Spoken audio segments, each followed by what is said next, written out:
membangun trust, kepercayaan dulu. Ya, rumuskan spirit bersama untuk Cibiruwetan agar selangkah lebih maju.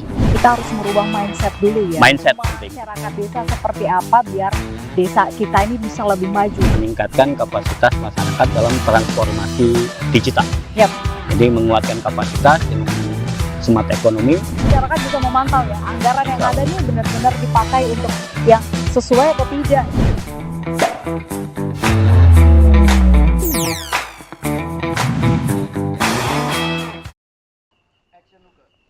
Halo teman desa, kita berjumpa lagi dalam podcast Teras Desa. Pastinya masih membahas program P3PD, yaitu program penguatan pemerintah dan pengembangan desa. Kali ini spesial banget karena Nuke ada di Cibiruwetan, Kecamatan Cilenyi, Kabupaten Bandung. Untuk nantinya membahas seperti apa program P3PD di desa ini. Dan tema kita pada kali ini adalah membuat maju desa. Pastinya untuk membahas membuat maju desa ini Nuke nggak sendirian. Nuke sudah bersama narasumber kita saat ini, yaitu ada Kang Hadian Supriyatna selaku Kepala Desa di sini Cibiruwetan, Kecamatan Cilenyi, Kabupaten Bandung. Halo Kang, apa kabar? Halo, apa kabar? Alhamdulillah sehat, baik. Sehat ya, semangat pastinya ya Kang ya. Semangat. untuk Semangat dong harus. Walaupun kita di sini sekarang nih udah malam, tapi kita Malam. nggak luntur semangatnya untuk membahas nanti bagaimana sih program P3PD di Desa Cibiruwetan ini ya Kang. Ya. Nah Kang, ini ngomong-ngomong kan spesial banget. Kita Ya. ini ada di Saung. Saung apa nih ngomong-ngomong Kang? Ini namanya Saung Sekolah Desa. Saung Dan Sekolah spot Desa. yang kita pakai ini namanya tempat ngopi di kebun. Ngopi di kebun. Iya. Karena memang tadi baru-baru pertama kali Nuke masuk juga, wah ini Ya. seru banget nih tempatnya nih. Kayaknya kalau apalagi kalau kita pagi atau sore mungkin Sama. ya Kang ya. Kenapa nih Kang dibangun Saung Sekolah Desa ini Kang? Saung Sekolah Desa adalah sebuah inovasi pemerintah desa Cibiruwetan untuk menyediakan wahana belajar Oke. dengan konsep belajar bersama berperan setara sehingga tidak ada jarak antara narasumber dan warga belajar, dan di antara kita adalah narasumber dan di antara kita juga sekaligus pembelajar. Jadi konsep egaliter yang kita jadikan sebagai model untuk pembelajaran mandiri aparatur pemerintah desa.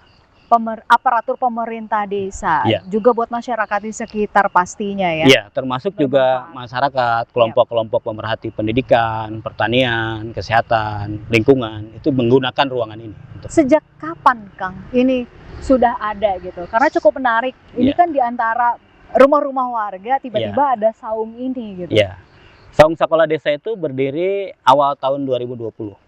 Jadi berawal dari pandemi Covid, di mana kita memiliki aktivitas dalam rangka gugus tugas ini, sering berkumpul antar lembaga, komponen masyarakat, melaksanakan piket waktu itu, dan tercetus semangat untuk mengisi ruang-ruang itu dengan proses-proses belajar dan pengalaman materi berkaitan dengan tugas dan fungsi lembaga, aparatur desa, dan juga bagaimana kita merumuskan konsep-konsep pemberdayaan bagi masyarakat sekitar. Saya kira seperti itu. Oke, ini berbicarakan program P3PD. Ini Ya. berarti termasuk salah satunya Iya, yang nantinya akan ada di Desa Cibiruwetan. Ya. Oke. Nah, Pak, langkah-langkah yang dilakukan oleh Kang Hadian nih nantinya dalam mengelola desa secara efektif sehingga bisa menjadi desa juara mungkin selain adanya saung sekolah Ya. ini.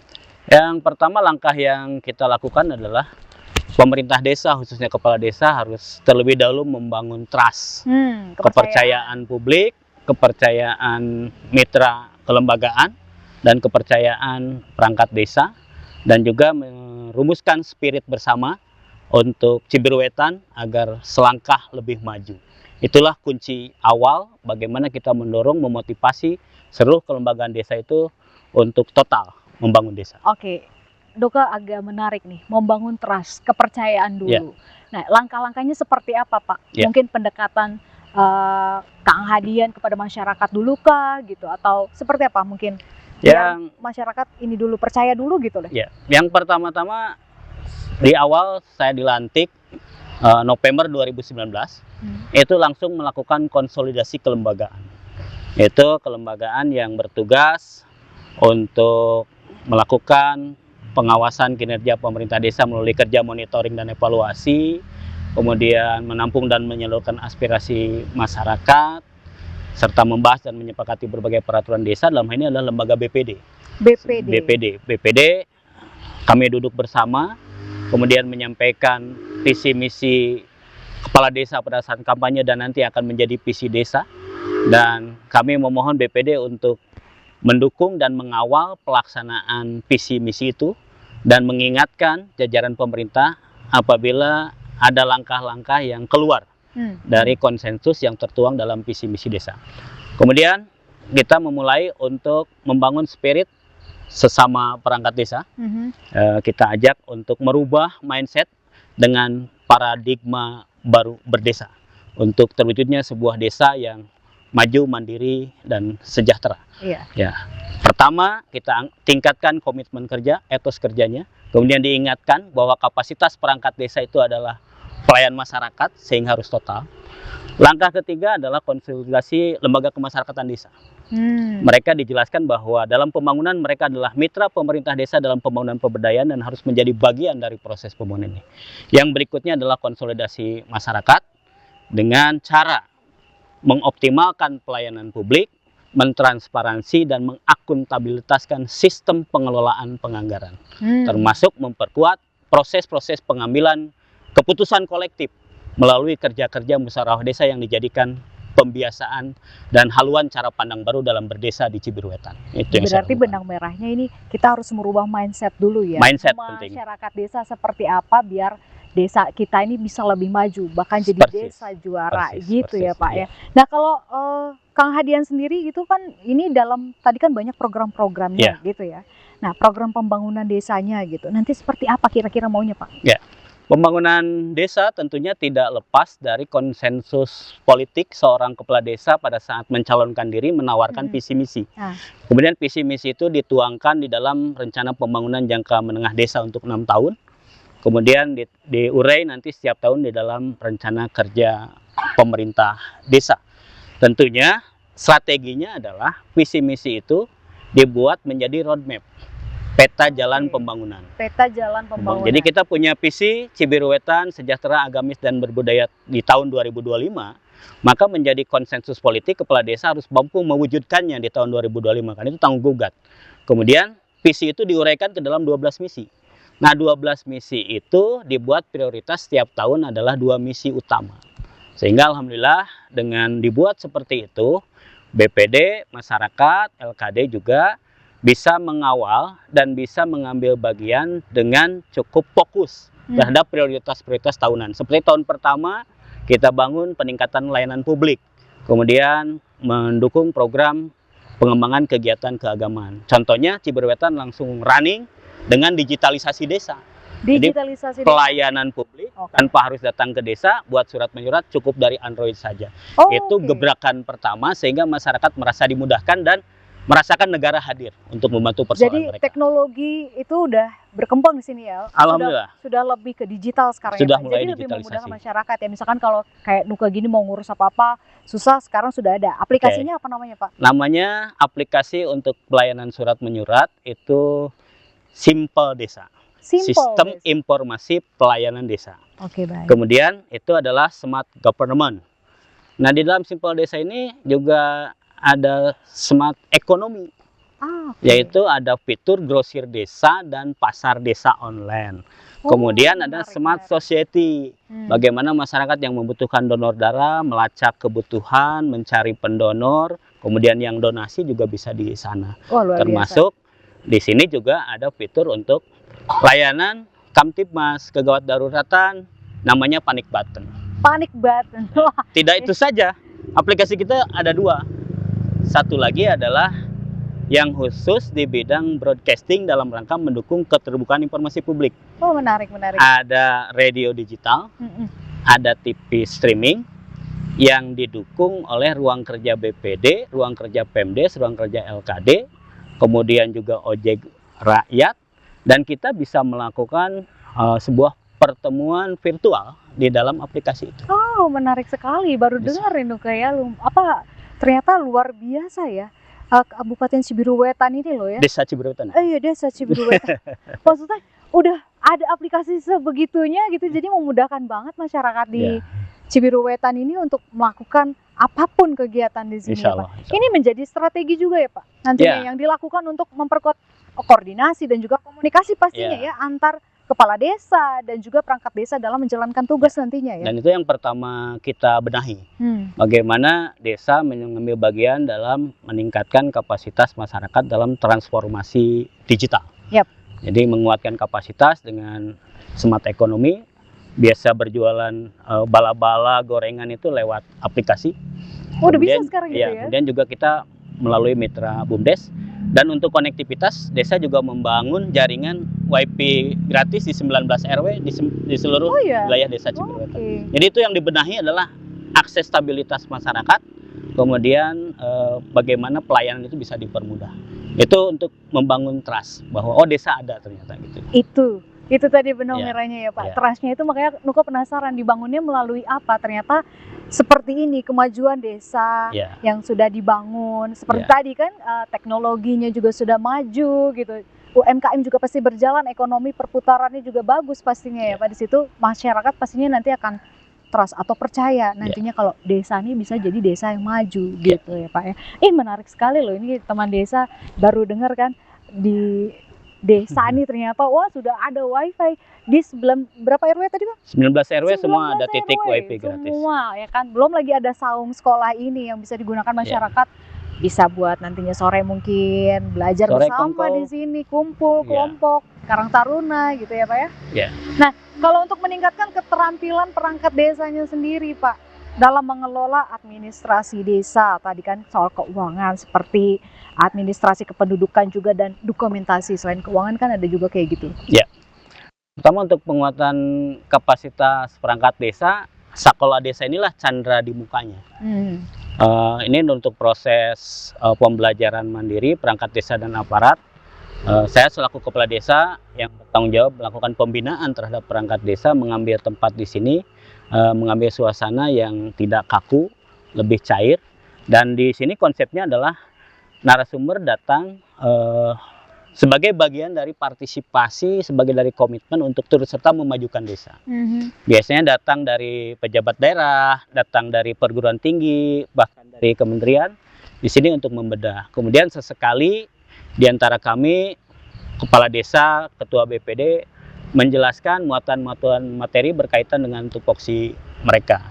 Dan tidak itu saja, untuk meningkatkan kapasitas mereka, kami pemerintah desa juga melakukan pengukuran kinerja melalui Key Performance Indicator perangkat desa yang kita keluarkan setiap 3 bulan sekali. Jadi ukurannya adalah sejauh mana respon dan kemampuan penyelesaian tugas tanggung jawab mereka. Sehingga itu terukur, dievaluasi, kita rutin melaksanakan rapat evaluasi, kemudian pantau juga di grup terkait dengan capaian kinerja, dan mereka diberikan pendelegasian wewenang penuh. Jadi sesuai tupoksinya, kepala desa bagi hagis kewenangannya dan mereka harus menjalankan. Di samping mereka juga menyerap modul-modul, kemudian juga materi-materi pembelajaran, baik itu regulasi maupun juga juknis yang dikeluarkan kementerian yang membina desa, baik Kemendagri atau Kemendes. Biasanya kita melakukan proses bedah. Kemudian untuk kontrol mereka, kinerja anggaran dan lain-lain, mereka diberi keleluasaan untuk mengelola. Kemudian juga mereka dikontrol. Setiap pengambilan anggaran harus segera dipertanggungjawabkan dan ada sistem yang dipakai. Kami selalu melakukan rekonsiliasi anggaran.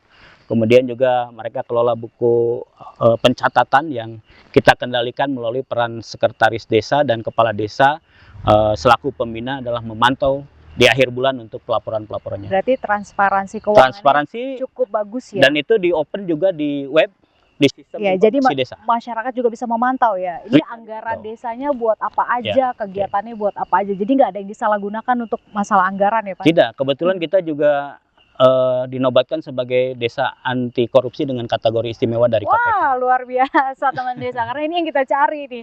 Biasanya anggaran ini bisa dimain-mainkan ya. Ya Kang ya. Berarti di sini masyarakat bisa memantau ya anggaran yang ada nih benar-benar dipakai untuk yang sesuai atau tidak gitu ya. Jadi dan bisa, prosesnya itu ada rapat pelaksanaan kegiatan. Jadi sebuah kegiatan sebelum dimulai, pemanfaat dirapatkan, masyarakat diinfokan berapa nilai anggaran, kebutuhan barang berapa, kebutuhan HOK berapa, dan mereka bisa berikut serta mengisi kebutuhan barang, menawarkan diri untuk bekerja, dan pada prosesnya BPD diberi keleluasan untuk melakukan monitoring evaluasi sehingga transparansi akuntabilitasnya terjaga. Iya, lagi-lagi ini trust yang harus dibangun di masyarakat. Itu mutlak.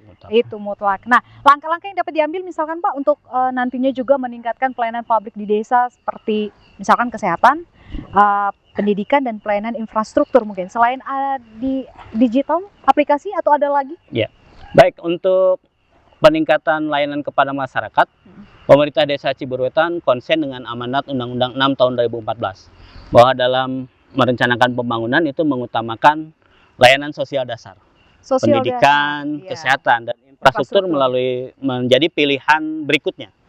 Dan untuk bisa memberikan gambaran sejauh mana problem layanan dasar itu menjadi kebutuhan, kita melakukan pendataan basis Android untuk SIPBM untuk mempetakan persoalan rumah tangga by name by address. Sehingga tidak salah kalau Desa Cibiruetan belanjanya itu cenderung ke layanan sosial dasar. Jadi untuk layanan pendidikan kesehatan itu hampir di 600 jutaan. Itu sangat besar. Sehingga desa ini sudah 2 tahun berturut-turut bebas stunting. Oh ya. Ya. Kemudian desa ini juga dalam ketahanan pangan bisa berperan ikut serta mengatasi inflasi dari desa. Bisa menjual telur lebih murah dari pasaran, harga sayuran lebih murah dari pasaran. Berapa sih Pak? Jadi penasaran. Harga telur di bawah pasaran di sini berapa Pak? Rata-rata selisih 2.000. Kalau di luar 31, di kelompok kami 29. Ya udah, abis itu teman desa boleh besok belanja telur. Beli telur bisa di sini saya Pak. Jadi strateginya mengutamakan layanan dasar. Kemudian pelayanan posyandu, setiap tahun kita bangun posyandu prima, PAUD holistik integratif, kemudian isu-isu tentang lingkungan, ada desa ramah anak, bahkan paralegal anak, kemudian kelompok penyandang disabilitas, ada IKADD, kemudian ada kader untuk TB Care, peduli TBC. Itu semua mendapatkan support desa, termasuk juga bagaimana kader-kader ini diberdayakan dan diberi ruang. Termasuk kami berkomitmen untuk memberikan bantuan untuk posyandu, untuk PMT itu 68 juta. Dan prosesnya mereka belanja dari kelompok wanita tani, sehingga tidak ada PMT pabrikan. Kemudian kelompok wanita tani mengalihkan barangnya ke BUMDes, sehingga ordernya mulai BUMDes, dan inilah yang disebut dengan konsep circle ekonomi desa.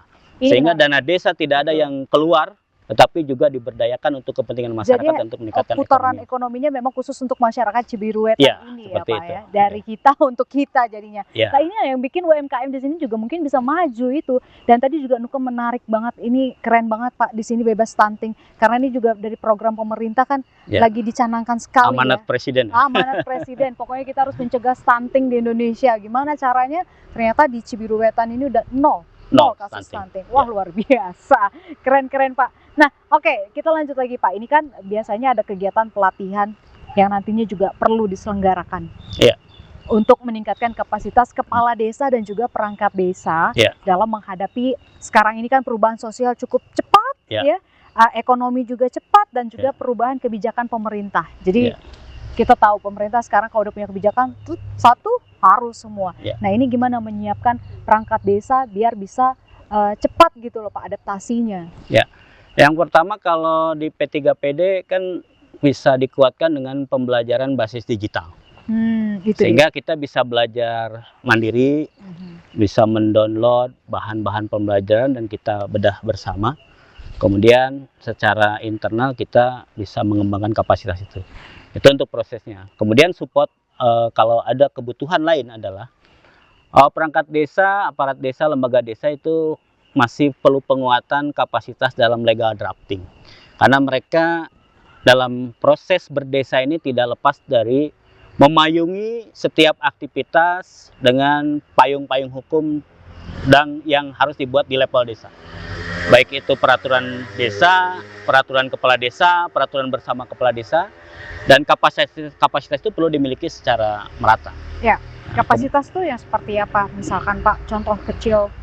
Bagaimana lembaga piawai menyusun peraturan desa, memotret problematik yang membutuhkan pengaturan. Nah, itu sebenarnya kan perlu dilatihkan. Skill-skill itu perlu di delivery agar mereka punya kemandirian, punya kemampuan yang kuat dalam menyusun regulasi desa. Baik, ini cukup menarik juga nih Pak. Kalau kita kembali ke pemberdayaan masyarakat gitu ya, apa aja sih yang jadi konsentrasi BUMDes untuk kemandirian ekonomi di Desa Cibiruwetan? Ya, BUMDes Mawara Harja Desa Cibiruwetan itu kami revitalisasi di tahun 2020. Kemudian usahanya dalam rangka memberdayakan masyarakat. Dia konsen membuat usaha galeri BUMDes. Itu untuk mewadahi produk-produk UMKM desa. Baik juga kerjasama dengan produk UMKM dari BUMDes lain. Yang kedua, isu sosial dan juga memerlukan pemberdayaan masyarakat dalam penanganannya adalah bagaimana BUMDes bergerak di dalam tata kelola sampah. Jadi BUMDes membentuk unit usaha rumah pilah sampah, kemudian menarik sampah-sampah dari lingkungan, dari RW, baik yang sudah terpilah maupun yang belum terpilah. Sehingga di konsep itu BUMDes berperan sebagai manajemen pengelolaan sistem. Jadi masyarakat yang belum sadar akan kewajiban mengelola sampah sejak dari rumah tangga dikenakan punishment. Okay. Dia harus bayar. Hukumannya bayar bulanan. Biar disiplin sih sebenarnya ya. Tapi Pak, masyarakat yang punya punya konsen, punya kepedulian dan mampu mengolah sendiri sampah, dia malah dibayar. Sampah yang dia pilah kita bayar. Ya, jadinya kan? Atau sampah organiknya dia antar ke peternak magot untuk penyediaan pakan ayam. Imbal baliknya peternak memberikan telur gratis kepada mereka. Kan itu proses keberdayaaan, sistem imbal balik. Di sisi lain, kita juga memberdayakan lansia. Di sini ada kampung lansia. Memberdayakan penyandang disabilitas. Di sini ada ikatan keluarga penyandang disabilitas. Dan kita juga memberdayakan pemuda. Milenial itu menjadi garda terdepan yang kita dorong untuk berpartisipasi. Maka di sini ada anak-anak desa wisata, ada pewarta desa, ada Karang Taruna. Keren sih. Semua adalah bagian dari sasaran pemberdayaan masyarakat. Karena kita ketahui yang desa lakukan adalah ada tahapannya dalam pemberdayaan. Pertama penyadaran, kemudian penguatan kapasitas. Yang ketiga adalah membangun dinamika, dan tahap terakhir dari pemberdayaan adalah bagaimana mereka mampu memanfaatkan potensinya. Dan hari ini mereka inilah yang sudah mulai bisa memanfaatkan potensinya. Tadi kita ngopi. Oh iya. Itu adalah hasil dari pelatihan roasting kopi. Ada kopi di sini juga. Kita udah disediain loh. Di sini ada hasil-hasil mungkin. Ada hasil bumi. Hasil bumi dari Cibiruwetan. Kelompok tani. Iya. Luar biasa. Pak, ini menarik banget sebenarnya. Masih kita mau lanjut, tapi boleh. Sepertinya kita akan bahas di episode berikutnya. Siap. Karena aku masih penasaran banget nantinya gimana sih partisipasi masyarakat di sini. Pastinya dalam kok bisa gitu ya. Desa Cibiruwetan ini sampai semaju ini gitu kan. Kayaknya ngopi dulu dicoba. Boleh. Kita tuangkan kopi Mang Layang. Mang Layang. Ya, ini anaknya baristanya hasil pelatihan yang dibiayai oleh desa. Oke. Jadi kita berikan ruang, ada kedai kopinya. Kayaknya nggak mungkin ya nanti ada yang ngiri. Teman-teman Teras Desa. Kang Hadian, kita akan lanjut lagi nanti di episode berikutnya. Masih banyak yang mau kebahas di sini. Kayak seru banget gitu kan tentang Desa Cibiruwetan ini. Dan teman desa jangan kemana-mana, terus saksikan podcast Teras Desa karena kita masih akan membahas tentang P3PD di Desa Cibiruwetan. Bersama Kang Hadian nanti di next episode, yaitu dengan tema membangun desa, membuat maju desa gitu. Contohnya sudah ada di Cibiruwetan ini. Dan Dukas Dita beserta tim yang bertugas pada kali ini pamit undur diri. Terima kasih, mohon maaf kalau ada salah-salah kata, dan terima kasih juga Kang Hadian. Kita ketemu di next episode, ngobrol-ngobrol lagi. Terima kasih banyak waktunya. Jangan lupa terus saksikan podcast Teras Desa ya. Jangan lupa di subscribe juga, di like, di komen di YouTube-nya ya Kang ya. Karena nanti cari aja YouTube-nya Teras Bersama, itu kalian bisa update tentang program P3PD di situ gitu. Ya udah, kalau kayak gitu udah kasih undur diri. Sampai jumpa. Salam. Kang, makasih banyak. Ya.